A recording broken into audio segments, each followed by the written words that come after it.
Attention, vous écoutez un podcast audioactif.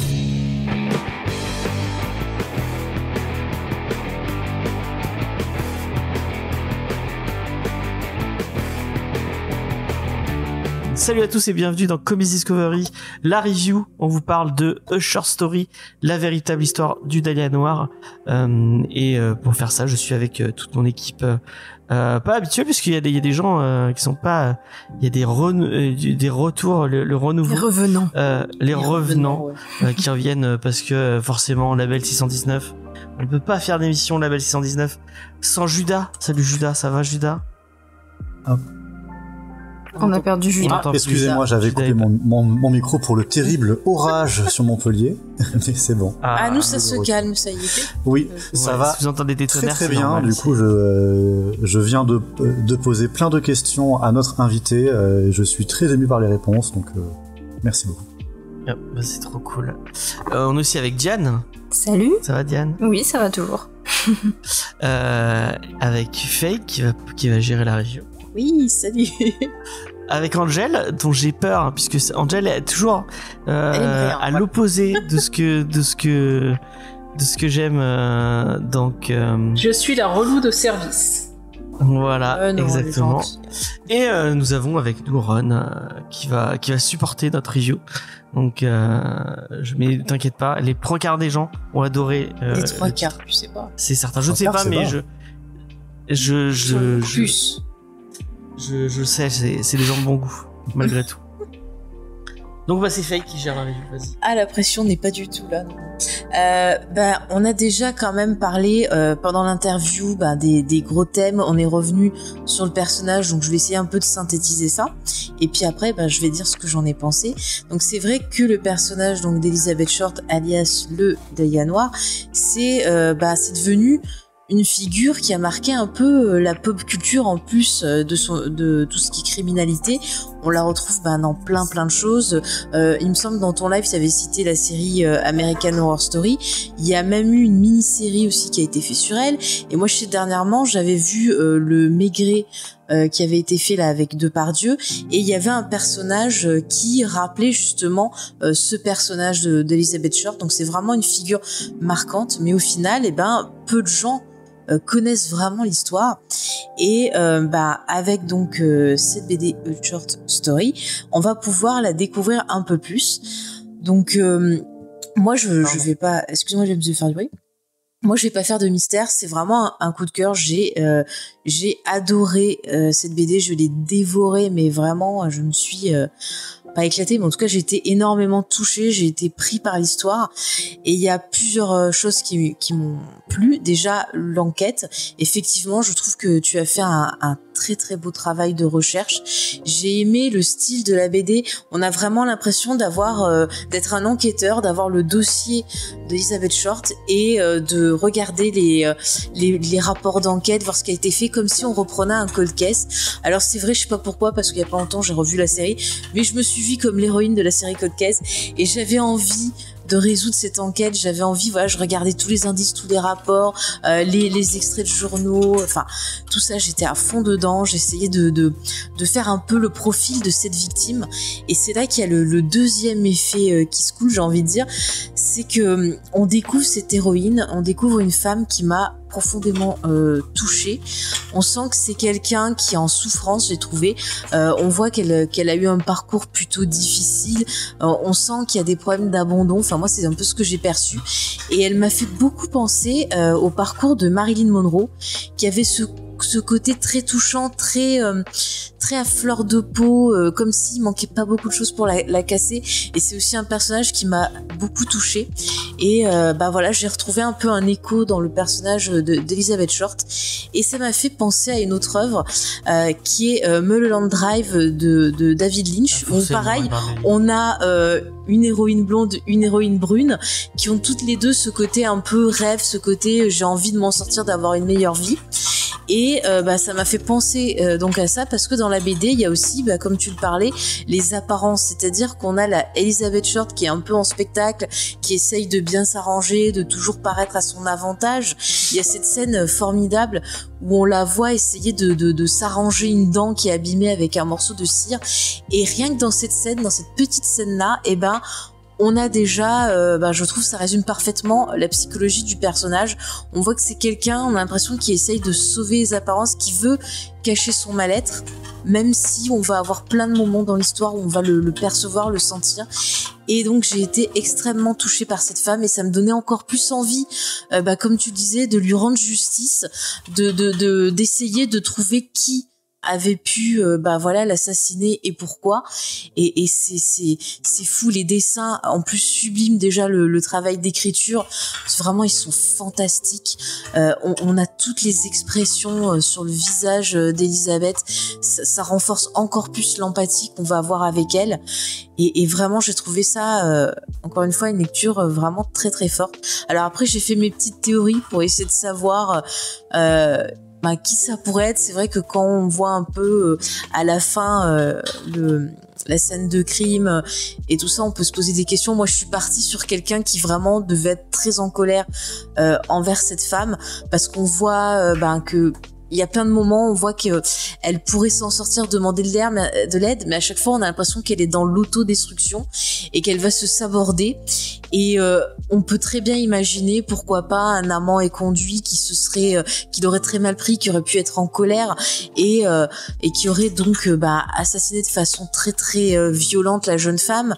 On peut imaginer, on voit que dans le livre, dans son entourage, il y a des gens qui sont militaires.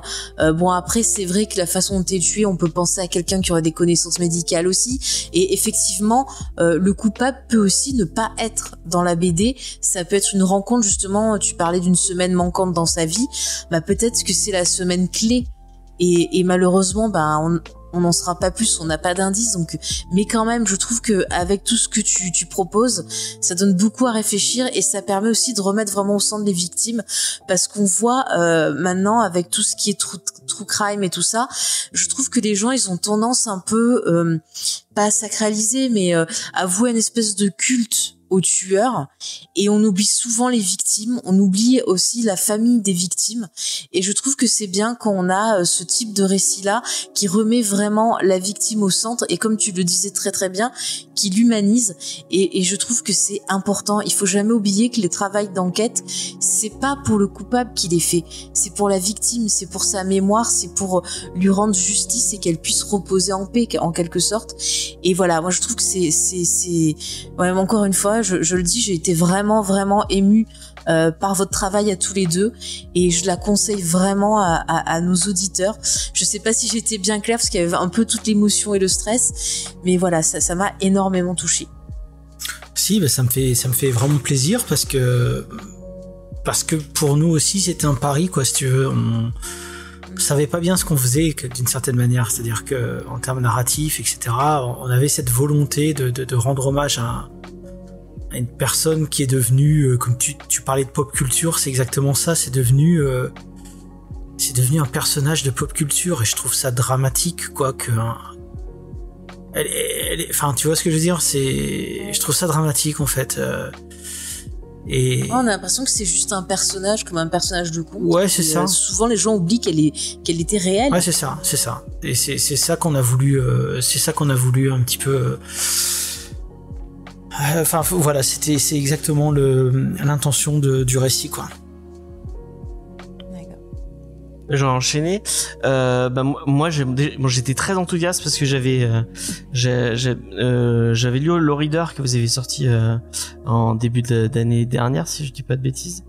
Et j'avais adoré le passage que tu avais fait autour des armes au Japon, ouais. Et je sais pas s'il y avait déjà un début de ce que tu voulais faire avec Elizabeth Short, mais on sentait ce côté, et je me disais, s'il reprend un peu ce style-là, ça sera génial. Donc j'avais très envie de lire Short Story, et en le lisant, ça m'a beaucoup fait penser à mon romancier préféré, et un des romans qui m'a le plus touché.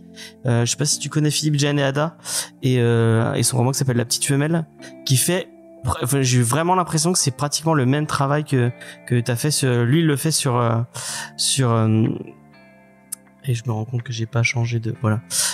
Lui il le fait sur Pauline Dubuisson et toi c'est sur Elizabeth Short, mais vraiment il y a le même. Je connais pas. Il y a le même. Tu connais pas? Et ben c'est un romancier qui en fait il prend un fait divers et il part à la recherche de la vérité en fait. Enfin il essaie de faire un portrait des victimes surtout et de la personne qui a fait ça. Il a fait ça sur plusieurs. Il a fait tout un bouquin sur Bruno Sulac qui est vraiment super cool, où il est allé interroger tous les gens qui ont côtoyé Bruno Sulac et il en a fait un bouquin. Et il a fait pareil avec Pauline Dubuisson qui est une fille qui a un peu le même profil que Elizabeth Short, qui est quelqu'un qui a après la guerre tiré sur son fiancé, et en fait on a fait un film sur elle. C'est un film d'Henri-Georges Clouzot avec Brigitte Bardot. Avec Brigitte Bardot, La Vérité, voilà. Et je te conseille vraiment. Moi, je pense que tu savais ça. Enfin, ça. Bon, après, tu disais que les trucs qui est en rapport avec son taf te plaisent pas tant que ça, mais vraiment, moi, j'ai vu le même parce elle avait vraiment. À Pauline Dubuisson, on a mis l'image de l'espèce de, enfin, une image d'une fille un peu perdue et un peu maléfique, alors qu'elle n'était pas du tout. Elle est pas du tout comme ça. Et du coup, Philippe Gianada fait le même travail de recherche. Il est allé dans toutes les archives pour retrouver un peu ce portrait de personnage, et c'est super touchant. Et vraiment, Short Story, moi j'ai adoré. Il y a tu parlais du dessin tout à l'heure.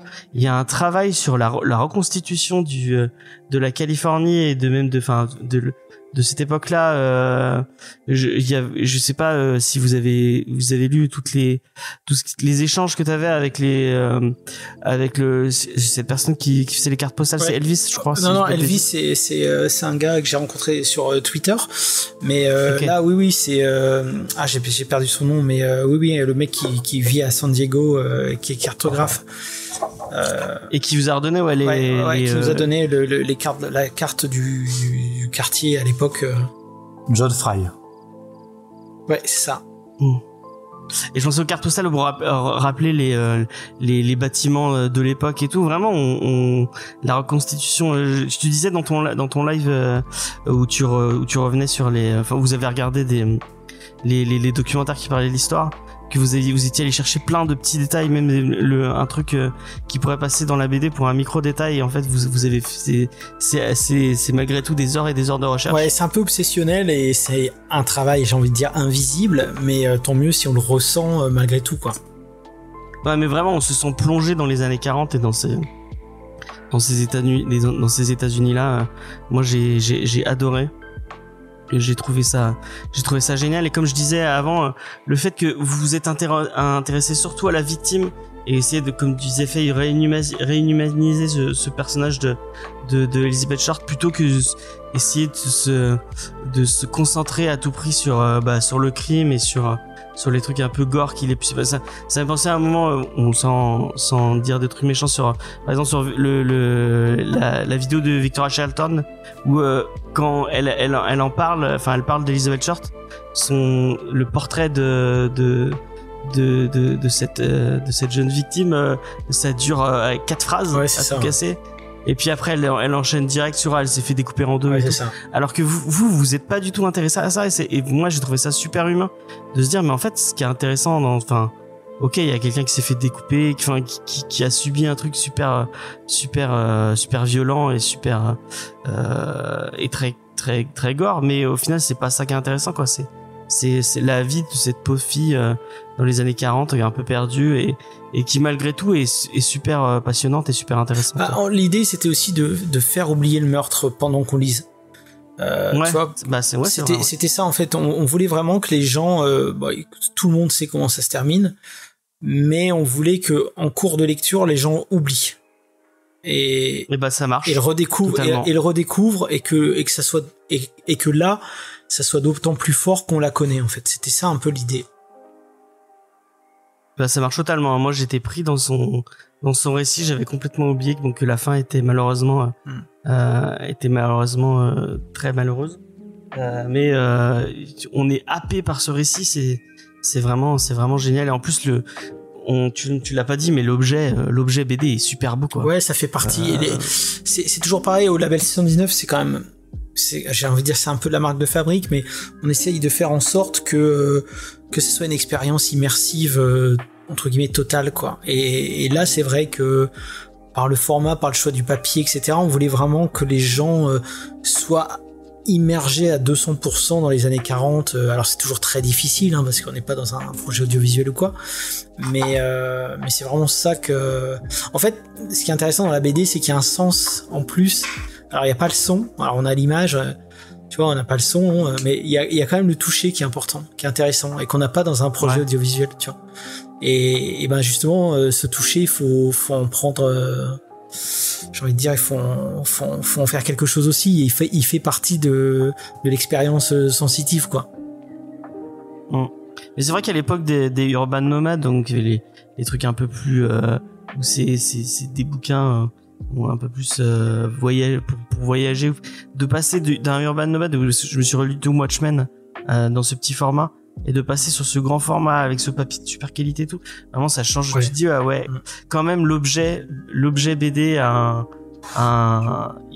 ça apporte quelque chose quand même au sens de la lecture. Moi, même si les Urban Nomades sont très bien, achetez-en plein et on va arracher le pansement directement. Je suis désolé pour Diane et Judas qui vont passer après, mais T'inquiète. Angèle, vas-y. Elle a sûrement ému. Alors bon, déjà, moi je connaissais pas du tout l'histoire du Dahlia noir. Ah bah ça c'est intéressant, ouais. Le nom me connaissait, mais je sais pas du tout à quoi ça faisait rapport.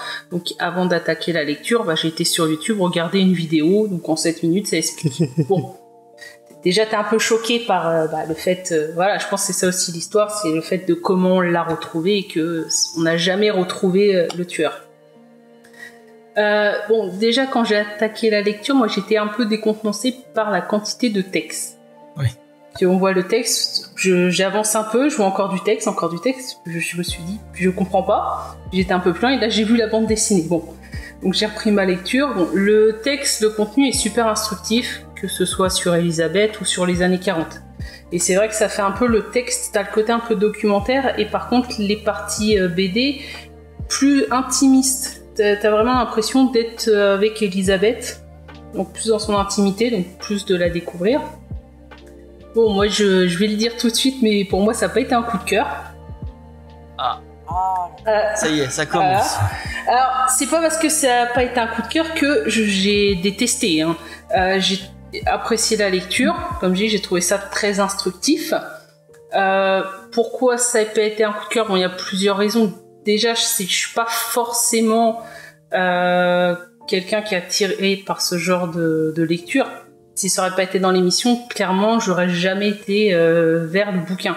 Pas le genre de truc que je lis d'habitude. Il y a aussi, je me rends compte que peut-être j'aurais eu besoin, comme je connaissais rien à l'histoire, et comme là, vous avez décidé de prendre en partie de présenter Elisabeth et non pas le côté enquête-crime, j'aurais peut-être eu besoin d'avoir du recul, de m'intéresser un peu à l'histoire, de tout ce qu'il y a eu, du meurtre, peut-être des enquêtes, pour voir. J'ai vraiment ce sentiment que j'avais besoin de recul et que là, j'ai regardé la vidéo et j'ai attaqué la lecture derrière, et le livre, je l'ai fini dans la journée. Après, il y a aussi le personnage d'Elisabeth, elle est un peu particulière. Parce que comme moi, j'ai pas eu de recul ou quoi, j'avais du mal à distancer le fait que c'est réel. Moi, ça restait... je me disais même quand je le disais, oublie pas, c'est réel. Pour moi, ça restait une fiction. Et donc, c'est vrai que le personnage d'Elisabeth, je l'ai trouvé très particulière. Dans les premiers moments, on la voit en bande dessinée quand on rencontre le soldat. Bon, ok. Et après, on va la voir plus manipulatrice, très narcissique, mythomane. Et c'est pas un personnage auquel j'ai accroché avec ce côté-là. c'était pas forcément enfin c'est pas dans cette sensation là, et pourtant j'ai à peu près le même vécu que toi, dans le sens où je connaissais pas c'est marrant. Mais du coup, enfin moi c'est ce genre de personne narcissique et mythomane que j'apprécie pas. Donc il y a ce côté, voilà, t'apprécies pas forcément le personnage, donc pas d'empathie. Quand moi j'ai pas d'empathie, j'ai du mal à aller dans quelque chose. Bon, vers la fin tu changes un peu, tu la prends en pitié. C'est vrai que les dernières pages de bande dessinée, quand tu la vois faire les allers-retours dans l'hôtel, elle fait un peu pitié. Puis bon, après c'est le genre d'histoire aussi que j'aime pas trop aller dessus, comme c'est un fait réel et que là tu sais que sa meurtrière n'a jamais été trouvée, et on saura jamais, hein, c'est frustrant parce que tu sauras jamais la fin, et tu sais aussi que la personne, même si elle doit être morte à l'heure actuelle, n'a pas été punie pour les crimes. Donc en plus, c'était pas très polar. Hein. Oui, c'est ça, c'est pas trop Non, mais c'est pas trop ma tasse de thé. J'en lis certains, mais c'est vrai que je me rends compte de plus en plus que c'est pas le genre de truc qui me plaît. Ceci dit, c'est pas un polar, hein, short story. James le vend comme ça. Ouais, si, ça vient un peu. Faut pas écouter voilà. James. Quand on n'aime pas, c'est la faute à James. Mais oui, après, de toute façon, c'est une lecture exigeante. C'est sûr que si on s'intéresse pas à l'histoire, moi, de toute façon, les personnages, j'ai envie de dire, on n'est pas là pour faire aimer un personnage ou l'idée c'est pas ça en fait. L'idée c'était vraiment de la montrer, comme je disais tout à l'heure, même si ça nous arrangeait pas scénaristiquement, moi ça m'aurait arrangé qu'elle raconte pas des bobards aux gens, mais j'ai pas cherché à la juger en me disant ouais ok elle a menti donc c'est une mythomane, donc non, moi j'ai plutôt c'est plutôt l'effet inverse. Je me suis dit qu'est-ce qui fait dans sa psychologie qu'elle en vient mais pourquoi elle ment qu'est-ce qui fait qu'elle en vient à mentir et sans la juger. Pour moi c'est un peu ça, même dans la vie en règle générale j'évite même dans les BD que je fais en général je juge pas les personnages que je mets en scène. Je me dis toujours ils ont leur raison, donc après je peux très bien de toute façon c'est aussi moi je prends ta critique comme elle est, c'est-à-dire que ça fait partie du projet. J'ai envie de dire qu'il y a des gens qui passent à côté. Donc ouais, je comprends tout à fait que ça ait pu ne pas te plaire, d'autant plus que il y a pas de sens, c'est-à-dire que la BD n'a pas de sens, ce qui arrive n'a pas de sens, son meurtre n'a aucun sens, rien n'a de sens, mais je sais pas, moi c'est comme on va dire c'est presque une tranche, c'est comme si c'était des tranches de vie en fait. Moi ce qui m'intéresse en règle générale et même dans la vie, c'est les relations humaines quoi. Et sans chercher à avoir un méchant, un gentil, une méchante, une gentille, une menteuse, un pas menteur ou quoi. C'est ce qui m'intéresse là-dedans, c'est que finalement tous ils sont dans le paraître, tous ils sont dans la manipulation. Que ce soit Robert Manley qui trompe sa femme, Elizabeth Short qui raconte qu'elle travaille à Hollywood. Pour moi, c'est un peu presque la vie en fait. Finalement, le meurtre, il est presque accessoire, c'est-à-dire qu'on s'est intéressé à cette histoire parce que il y a le meurtre, mais assez vite avec Florent, on l'a mis de côté. Donc on est venu à s'intéresser, on va pas mentir, hein, si on s'intéresse à Elizabeth Short, c'est à cause de son destin tragique.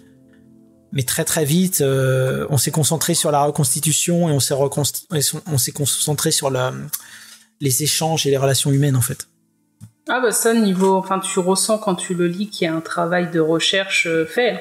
Et comme je dis, moi je pense que je n'avais pas assez de recul par rapport à l'histoire du Dahlia Noir pour vraiment apprécier, me dire c'est quelqu'un qui a existé, c'est son histoire. Et puis après moi je lis énormément d'histoires Marvel, de super-héros, donc le côté gentil méchant c'est un peu le truc que j'aime, ma cam. Mais c'est catastrophique en vérité. Parce que si t'as une vision du monde avec des gentils et des méchants, je pense que tu passes à côté d'énormément de choses par rapport aux relations humaines et même à la géopolitique. Enfin, il y a plein de choses. Moi, je trouve ça extrêmement dangereux de catégoriser les gens selon les gentils et les méchants. Pour moi, pour moi, le monde, c'est qu'une histoire d'intérêt personnel ou des intérêts supérieurs, hein, et d'incompréhension. J'ai l'impression que le monde n'est fait que de ça, en fait. Et tu vois, et moi c'est un travail que je fais depuis plusieurs années sur moi-même, où j'essaye vraiment d'oublier cette histoire de gentil et de méchant, même dans mon éducation avec mes enfants, quoi. J'ai énormément de mal maintenant. Tu vois, même quelqu'un qui serait vraiment une ordure finie. Alors je suis comme tout le monde, hein. Il y a des trucs sur lesquels j'ai zéro pitié, quoi. Je veux dire. Je sais pas, moi, il y a des gens qui me dégoûtent à un niveau stratosphérique, des Michel Fourniret ou des Marc Dutroux ou des gens comme ça. Mais en règle générale, moi, ce que je trouve intéressant, c'est les niveaux de gris, quoi. Et c'est pour ça que, après, peut-être, je sais pas, je pense que c'est ça qui t'a peut-être frustré, c'est-à-dire qu'à un moment donné, bah oui, il y a pas de réponse, il y a pas de coupable, il y a pas de, personne n'est foncièrement gentil, personne n'est foncièrement méchant. Et puis peut-être tu te dis, bah ouais, mais à quoi ça m'a servi de dire ça, tu vois. T'as peut-être pas eu ce que tu venais chercher, en fait, tu vois. Et moi, quelque part, dans la vie, en règle générale, je suis beaucoup plus intéressé par les questions que par les réponses, en fait. Donc, tu vois, moi, c'est l'inverse. Bah, c'est ça, quoi. Et moi, les réponses, en règle générale, quand je les ai, elles m'intéressent plus. Enfin, tu sais, je me dis, oh bon, ok, j'aime bien le mystère, j'aime bien ne pas savoir, c'est quelque chose, voilà. Et je pense que le projet, bah, il est à l'image de ça, c'est-à-dire que on laisse les gens avec le mystère, et après, il y a des gens qui vont chercher à en savoir plus, et ils se disent, ah putain, je veux en savoir plus, et qui vont peut-être commencer à cogiter et à élaborer des hypothèses, et puis il y a des gens qui vont se faire, putain, j'ai perdu mon temps avec cette BD, tu vois. Et ça, je le comprends tout à fait, et je le respecte, il n'y a pas de souci. Je suis pas en train de dire en fait. que j'ai perdu mon temps. Dans l'ensemble, comme je dis, c'est pas un coup de cœur, mais j'ai quand même apprécié la lecture, j'ai appris des choses. Donc déjà, rien que pour le fait instructif, je suis contente. Hein. Bah déjà, et moi aussi, parce que du coup, ça veut dire que si quelqu'un te parle du Dahlia Noir et commence sa phrase par c'était une actrice, déjà dans ta tête tu pourras dire non, faux. Pour le moment, dans mon entourage, j'ai essayé, je me suis dit bon, je suis vraiment une inculte de pas connaître le Dahlia Noir. J'ai demandé à des gens autour de moi, tu connais l'histoire du Dahlia Noir? Ils m'ont tous dit non. Donc bon. T'es de quelle génération? Moi, je suis né en 89.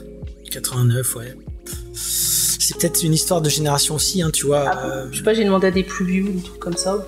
Ouais, ils connaissent pas, moi. Non. Bah, Petit Grégory, ça te dit quelque chose, par exemple? Ça, ouais. Mes parents ont connu. Ouais, pas plus que ça, bon, parce que ça c'est vraiment une affaire française que je trouve, c'est pareil, à plein de niveaux extrêmement, enfin, passionnante, quoi. Et Elizabeth Short, ouais, je comprends qu'il y a des gens qui... C'est peut-être plus américain, du coup. C'est plus américain, et puis c'est vieux, hein, c'est très très très vieux, quoi. Ouais, mais il me semble qu'il y a eu des films sur ça, non? Oui, il y a un film de Palma. Ouais, que je trouve que j'ai pas aimé. On va peut-être passer à je suis désolé de te couper. À Diane ou à Judas, qui c'est qui veut... Diane, tu veux y aller? Diane, peut-être. Allez, alors moi j'aurais pas beaucoup de choses à rajouter parce que bon, moi c'est un total coup de cœur. Je suis plutôt du même avis que James et Faye. Moi je connaissais pas du tout le Dahlia Noir non plus et j'ai pas du tout rien regardé avant. C'est quelque chose que je fais de manière générale. Je déteste regarder quoi que ce soit avant, les bandes annonces, tout ça, j'aime pas. Donc je me suis lancée dans le titre comme ça, voilà, sans rien connaître. Et j'avais peur en fait justement qu'à chaque fois que je tourne la page, elle meurt. Donc j'attendais, je me disais ça va être ce moment-là et non, ça va, ok, on a encore un peu de répit. Mais j'ai trouvé ça très intéressant justement par ce côté tranche de vie dont tu parlais, parce que moi je suis très friande de tranche de vie et c'est vraiment ça que j'ai retrouvé, c'est ce côté où on connaît une personne un petit peu comme ça, mais on n'a pas tous les aspects de sa vie, on connaît pas forcément tout ce qu'elle pense, etc.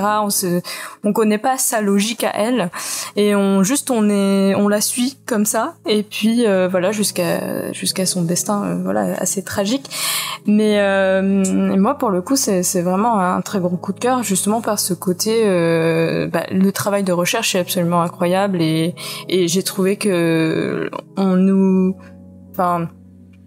on lit ça, c'est très fluide, on arrive vraiment à rentrer dedans sans aucun problème. Ça fait pas, rapport d'enquête un peu froid, et enfin je sais pas, j'ai trouvé que c'était vraiment et comment je peux en parler bien, je ne sais pas, mais en tout cas ça m'a énormément plu, et puis voilà, les parties BD aussi ont vraiment rajouté ce côté hyper intimiste, et en même temps rajouter un espèce d'imaginaire et de rapport au personnage beaucoup plus profond, quoi. Donc franchement félicitations. Merci, c'est vraiment incroyable, et merci. Et toi, donc, moi je vais recommander autour de moi. Donc toi la scène de crime, tu l'as pris vraiment en pleine face, oui. Quoi. Totalement, je ne savais pas du tout ce qui s'était passé, je ne savais pas du tout, voilà. Et justement, le noir et blanc m'a pas mal marqué, parce que je m'attendais à quelque chose de beaucoup plus sanglant, et de oh là là, regardez ce qui s'est passé, avec plein de photos, d'images de trucs un peu glauques, et en fait pas du tout, hein, ça reste très en surface, enfin je veux dire dans le sens où il y a une espèce de respect un peu qui on a essayé de rester c'est pas voyeuriste, on a essayé de rester pudique là-dessus, mais il fallait quand même qu'on évoque l'atrocité, parce que bien sûr, je t'avoue qu'on s'est même posé la question, est-ce qu'on fait les 2 pages d'autopsie, mais je me suis dit mais si on n'a pas ça, on passe quand même à côté de la psychologie du tueur, et on passe à côté de l'horreur du truc, quoi. Oui. Donc c'est des questions qu'on s'est posées. Je comprends. Parce qu'à un moment donné, je me suis dit mais tout le monde connaît plus ou moins l'affaire.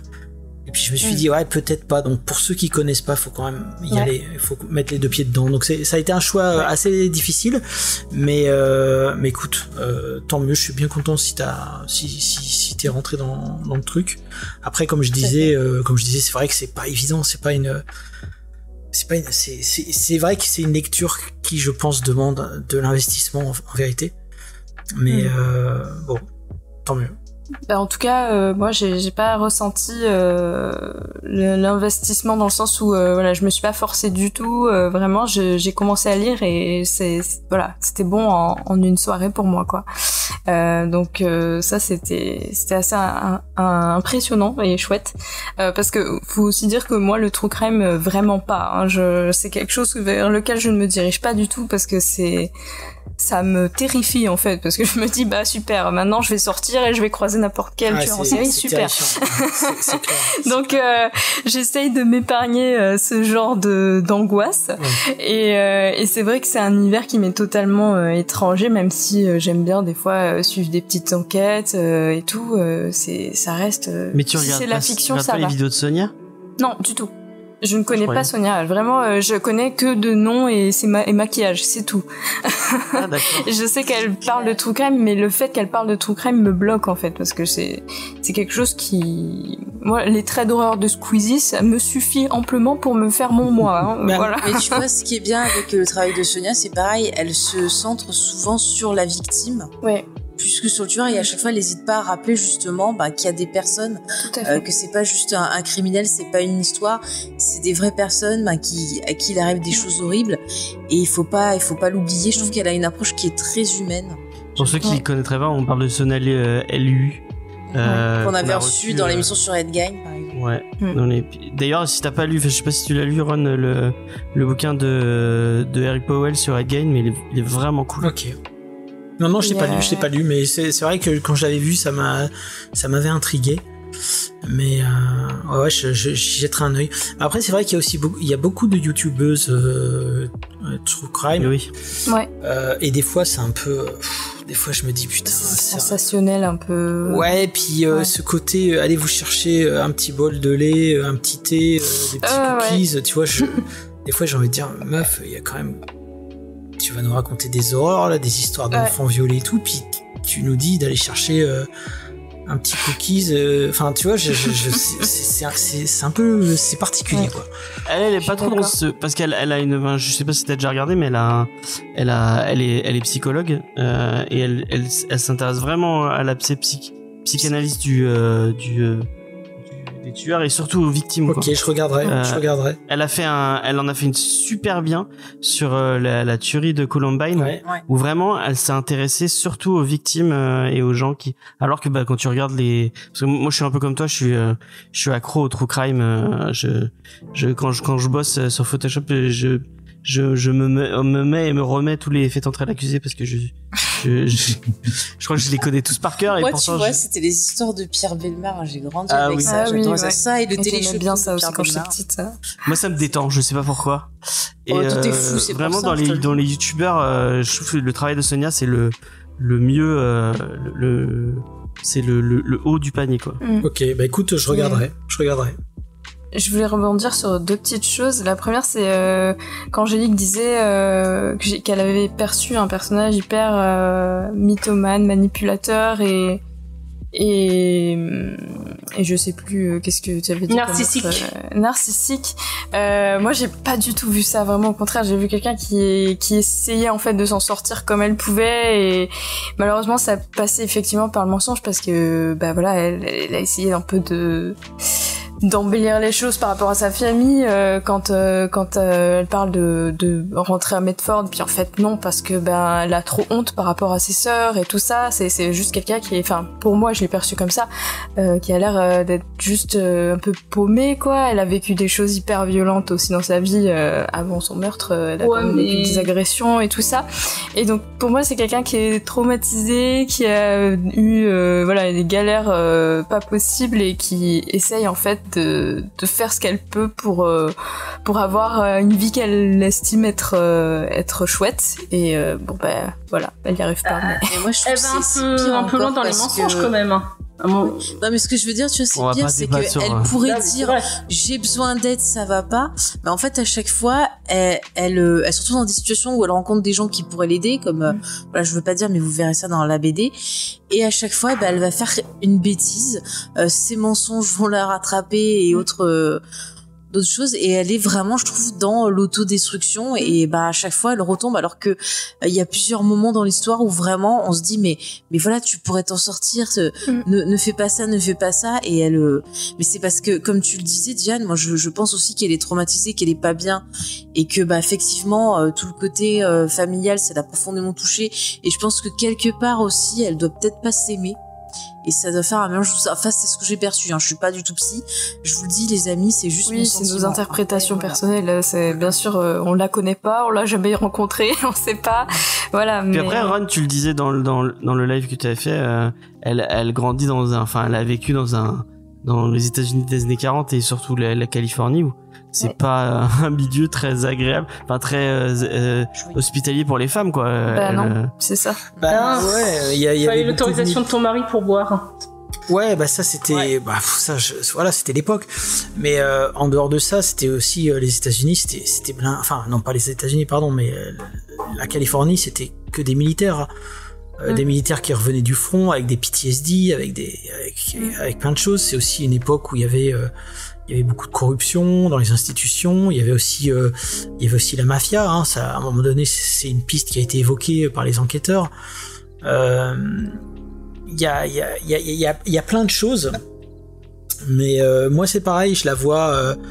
Alors oui, d'une certaine manière, elle est manipulatrice, mais je pense qu'elle cherche une bouée de sauvetage, quoi. C'est ça le truc. Et elle fait avec les moyens qu'elle a, et je pense qu'elle est dans l'urgence, et je pense aussi je pense qu'elle se ment à elle-même avant tout, en vérité. Elle ne veut pas rentrer à Medford, parce que rentrer à Medford, ça voudrait dire avouer son échec, en fait. C'est ça. Et bon, et elle parle souvent à sa mère de sa sœur qui s'est mariée, et je pense que ça, pour elle, c'est le gros échec de sa vie, c'est qu'elle est pas mariée. Donc je pense que c'est une femme aussi qui Aujourd'hui, je sais plus il y a combien de drapeaux de genre, il y en a une infinité, et il y a un drapeau pour les asexuels, tu vois. Et moi, je pense qu'aujourd'hui, elle serait, on dirait d'elle qu'elle est asexuelle, quoi. C'est-à-dire que elle consultait quand même, on sait qu'elle consultait des gynécologues pour des problèmes de glandes de Bartholin. Ça m'a traversé aussi. Et je pense en fait que elle a compris que pour survivre, ça passait par la séduction, mais elle ne veut pas et elle ne peut pas coucher. Et puis ça, je pense que c'est aussi ça devait causer énormément de problèmes, et je pense aussi qu'elle avait des dettes. Donc tout ça fait je crois qu'elle s'est mise dans des situations absolument catastrophiques en fait. Ouais. Mais je pense que ça a contribué à sa chute, mais personnellement je pense pas que ce soit ça qui l'ait tué. Moi je pense que le tueur est pas dans la BD, et je pense que c'est une rencontre a posteriori en fait. Ouais, mauvais moment, mauvais endroit. Ouais. C'est le dernier petit paragraphe. Mais voilà, c'est ça. Ouais, je suis plus sur cette hypothèse-là, moi. Mais bon, encore une fois, je suis content d'avoir eu 0 hypothèse pendant qu'on faisait la BD. C'est vraiment les trucs qui sont venus après, quand je me suis dit bon, ce serait con de finir la BD sans au moins énumérer les suspects. Mais ça, c'est vachement bien. Ce truc avec les suspects, c'est. Moi, j'ai trouvé ça super. Bah, je t'avoue que j'ai hésité aussi. Dire sur ça aussi. Je t'avoue que j'ai hésité aussi, parce que je me suis dit bon, est-ce qu'on parle des suspects finalement, parce que tu vois, on se concentre sur la victime. Bon, après d'un coup on se reconcentre sur les suspects, mais je me suis dit bon, finalement c'est juste 3 ou 4 pages. Vas-y, on va le faire, parce que ça permet aussi aux gens de se faire de se faire une idée un peu plus précise de ce qui a pu se passer, quoi.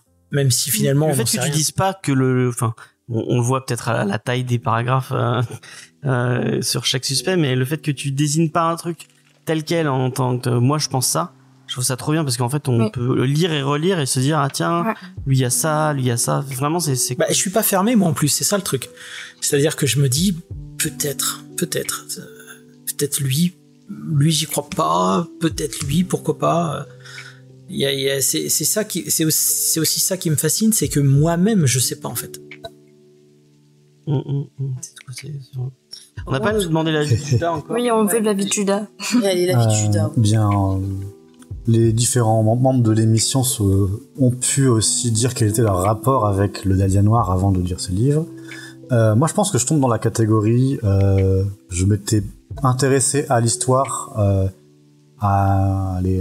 fin du lycée et début de la fac, parce que c'était une histoire sensationnaliste, avec un meurtre horrible, plein de détails sordides. Et du coup, j'étais rentré à fond là-dedans. Et pour moi, l'histoire du Dahlia Noir, c'était Icare. C'est-à-dire que genre la morale était claire. Ouais.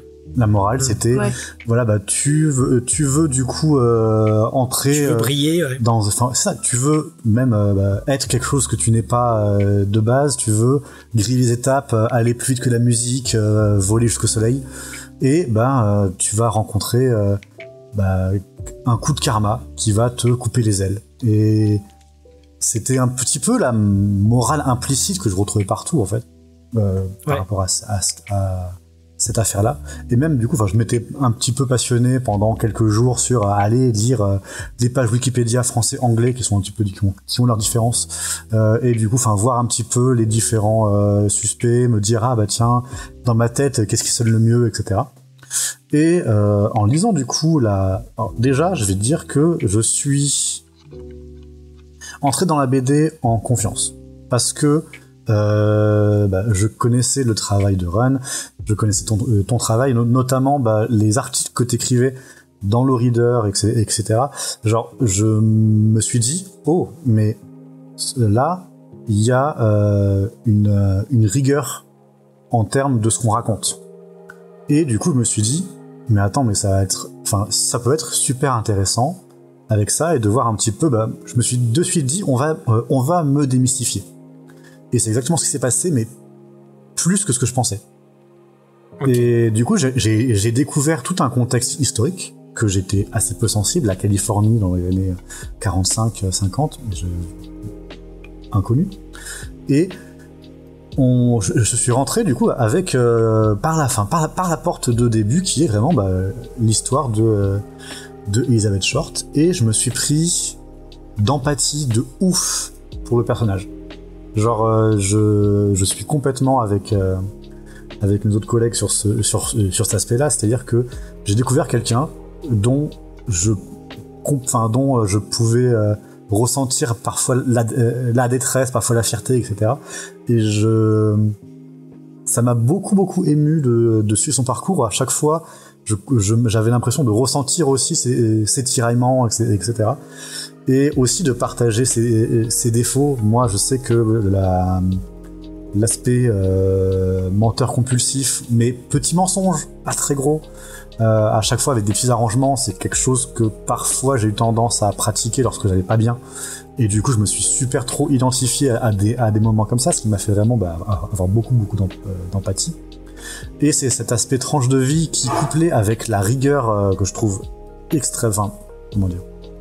je trouve salutaire et que je trouve indispensable pour adapter cette histoire, la rigueur du coup des faits et de ce qui s'est passé, avec un aspect, essayer de toucher vraiment au cœur de ce que c'était cette personne, ça a fait que je me suis retrouvé catapulté dans des émotions de personnes et dans une vie de personne qui était au possible pas fantasmée et pas romancée, avec un sens de récit. Ouais. Et c'est du coup un aspect de tranche de vie que je me rends compte que ça me touche beaucoup. Moi, je me rappelle, alors petit instant perso, la 3e émission que je crois que j'ai faite avec cette équipe, où on parlait du comics de Chris Ware qui était merde. Rusty Brown. C'est pas... Ouais, Rusty Brown, ouais. Ah oui. Et du coup, avec le recul, je me rends compte en fait que j'ai exactement le même genre d'affect où je suis touché. Parce qu'en fait, c'est assez étrange de se dire qu'avec une histoire qui se termine ultra mal, en fait, ce que j'en retire à la fin, c'est que c'est fais confiance aux gens. C'est essayer de comprendre l'autre. C'est essayer de vraiment quand ça va pas dans ta vie, essaie de pas t'enfermer avec ton petit monde que tu peux t'inventer dans ta tête, et comme ça, sans aucunement juger le personnage de la BD, parce que déjà je la connais pas, et parce que ensuite juste en fait je comprends j'ai l'impression, en tout cas, et c'est ça qui est magnifique avec cette BD, c'est qu'on m'a donné l'impression de comprendre intimement cette personne sans la trahir. Et pour moi, c'est un peu ça qu'il y a à apprendre des relations humaines, en fait. Et ça m'a beaucoup touché quand on a parlé tout à l'heure, Run, exactement, parce que la vie, c'est une suite d'incompréhensions avec des gens, de moments, d'occasions manquées, de plein de choses comme ça. Et c'est un peu ce que j'ai retrouvé dans l'histoire d'Elizabeth Short, avec ce sentiment en refermant que c'était injuste, que c'était terrible. Mais, en fait, j'en retire beaucoup beaucoup de lumineux, bizarrement, alors que rien ne s'est passé correctement dans la BD. Et au final, c'est avec ça que je vais rester dans mon petit coin de bibliothèque. Mais tu sais, c'est marrant que tu dises ça, parce que des fois j'appelais Florent, on parlait, et souvent la conversation se terminait par, je lui disais, mais quel gâchis, tu vois, il y avait ce truc qui revenait, quoi, de gâchis en fait. Et de réussir à le toucher comme ça fait un peu un effet de prise de conscience, entre guillemets, chez moi, de me dire, mais voilà, la vie c'est important, il y a ça qui est important, et enfin faut... bref.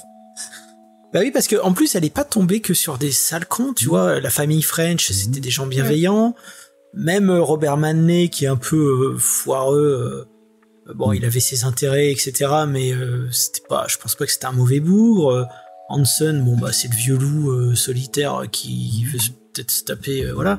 Mais quelque part, c'est vrai que quand on parlait d'autodestruction tout à l'heure, c'était pas son but de s'autodétruire, mais je pense qu'elle a fait les mauvais choix de manière quasi systématique en fait. Et c'est vrai que ouais, moi c'est quelque chose qui me touche aussi personnellement, quoi, parce que pour plein de raisons d'ailleurs, mais bon, voilà. De toute façon, je pense que oui. Après, c'est des niveaux de sensibilité qui sont propres à chacun. Et bon, je suis content de savoir que ça a touché certaines personnes. Voilà, quoi. En tout cas, voilà, moi, pour toutes ces raisons-là, moi, c'est un giga coup de cœur. Et je vais garder le Short Story bien au chaud. Tu me devances. J'allais poser la question rituelle de cette émission, puisque on essaie, enfin, les titres qu'on a vraiment beaucoup aimés sont classés en coup de cœur. Bon, on va changer parce qu'on a râlé auprès de mes règles. Parce qu'avant c'était si le titre est nommé à l'unanimité, si c'est un coup de cœur. Oui, mais il y avait des gens qui trichaient, qui essayaient un peu de faire des menaces. Oui, bon, peut-être qu'il y a eu certaines tricheries. Effectivement, il y en a eu par le passé. Non, alors là, en vrai, les vraies tricheries, ça a été Faye et Diane. Ah non, alors je l'ai pas fait. Moi, il y a plein de fois, j'ai dit. Ah si. Tout le monde aime, alors je donne mon vote pour vous faire plaisir. On a passé Lumberjane en. Eh ben oui, parce que j'ai dit, parce qu'elle savait pas, et j'ai dit, bah écoute, moi j'ai fait ça une fois, tu peux faire ça aussi. D'ailleurs, il y a le 2 qui est sorti de Lumberjane. Mais elle était pas obligée. Ouais, j'aimerais bien d'accord le 2. Moi, j'ai commandé le 1 et le 2, j'ai reçu le 1 et le 1. C'est fantastique. C'est dommage ça. Si tu veux, je leur enverrai un mail à Kina, ils sont... J'essaye de les contacter, j'y arrive pas, ça me saoule. Ah, je te filerai mon contact. Ouais, je veux bien. Bon, alors James. On va poser la question à l'équipe, et du coup cette fois, si la majorité dit que c'est un coup de cœur, ce sera un coup de cœur, et si à l'unanimité on le nomme en coup de cœur, ce sera un giga coup de cœur. Je n'ai toujours pas, j'attends Vincent que tu me fasses le dessin, parce qu'on a un petit dessin pour apposer ce fameux coup de cœur. Donc j'attends le dessin du giga coup de cœur. Vincent, si tu m'écoutes, mets-toi à tes crayons. On veut dessiner du Warhammer, là, on sait. Ouais. On sait, on le voit. Diane. Oui, moi c'est un coup de cœur. Judas, tu as déjà répondu. Faye. Bah, je l'ai dit, gros coup de cœur. Bah, moi aussi, c'est un giga énorme coup de cœur. Angel. Non, désolé. Bon, bah malheureusement, ce sera pas un super coup de cœur, mais ce sera un coup de cœur tout simplement. Et Ren, est-ce que c'est un coup de cœur pour toi alors? Ouais, moi c'est compliqué, hein, comme je dis, c'est ce que je dis à Ritsev, j'avais pas envie de le livrer, tu vois. Est-ce que t'as fait le bouquin que t'aurais aimé, enfin peut-être que tu dis à chaque fois, hein, tu fais les bouquins que t'auras envie de lire, qui sont pas dans le commerce, enfin qui sont pas dans le. Ouais, c'est vraiment un bouquin particulier en fait. En plus, c'était à la période du confinement, tu vois. Donc voilà, je sais qu'il y a des choses. Si tu veux, il y a toujours des choses je continue de creuser pour tout dire en fait. Donc j'ai l'impression de pas en avoir fini avec cette histoire alors que le bouquin est sorti. C'est un peu ça qui me dérange. Mais ouais, voilà. Alors, on attend l'édition rehaussée avec. Ouais, ou un petit dossier en plus. Moi, je suis pas contre non plus. On va jamais arrêter de travailler. La pression. Ouais, mais en tout cas, voilà, c'est. En tout cas, parmi ceux qui ont aimé, là où je suis satisfait, c'est que ils ont aimé pour les. Ils ont touché du doigt les intentions de la BD en fait. Eh ben, ça nous fait plaisir. On va dire au revoir aux gens de la review qui sont là juste pour la review. Merci de nous avoir écoutés. Vous pouvez nous retrouver sur tous les réseaux sociaux, Facebook, Twitter, Instagram. Vous pourrez trouver nos autres émissions Geek en série où on parle de séries télé. On a supprimé les rushs où on parle de cinéma. Je sais même pas de ce que tu parles. Oui, effectivement. Vous avez toujours Manga Discovery, l'émission sœur de Comics Discovery qui est en plus on vient de changer de sujet pour la petite histoire. On a vu que c'était les 50 ans de la Rose de Versailles. Donc on va parler de shoujo, on devait parler de Sanctuary à la base, on a changé. Donc voilà, n'hésitez pas à aller vous abonner, aller écouter ça. Vous pouvez retrouver le livre de Ron dans toutes les bonnes librairies. Pour la petite histoire, Diane travaille dans la meilleure librairie ça y est. de Mais t'es payé combien? Easter Egg 11 rue des Sœurs Noires, qui ne fait pas de BD normalement. Si, on en a quelques-unes. Les coups de cœur, justement, on essaye de les prendre. Après, il faut que ça aille. J'ai proposé à Noémie, la patronne, de lui prêter l'histoire pour qu'elle jette un coup d'œil, et peut-être que vous pourrez retrouver A Short Story. Dans tous les cas, à la commande, il n'y a pas de souci. Ouais. Une bande dessinée de Run et de Florent Maudou. Florent Maudou, oui, effectivement. On a déjà tous les Midnight Tales, évidemment. Ah bah il y a The Midnight Order qu'on est en train d'envoyer à l'imprimerie là, ouais. Trop bien. Donc voilà, c'est tout. Merci de nous avoir écoutés. À la prochaine. Merci. Merci. Salut. Ciao. Merci.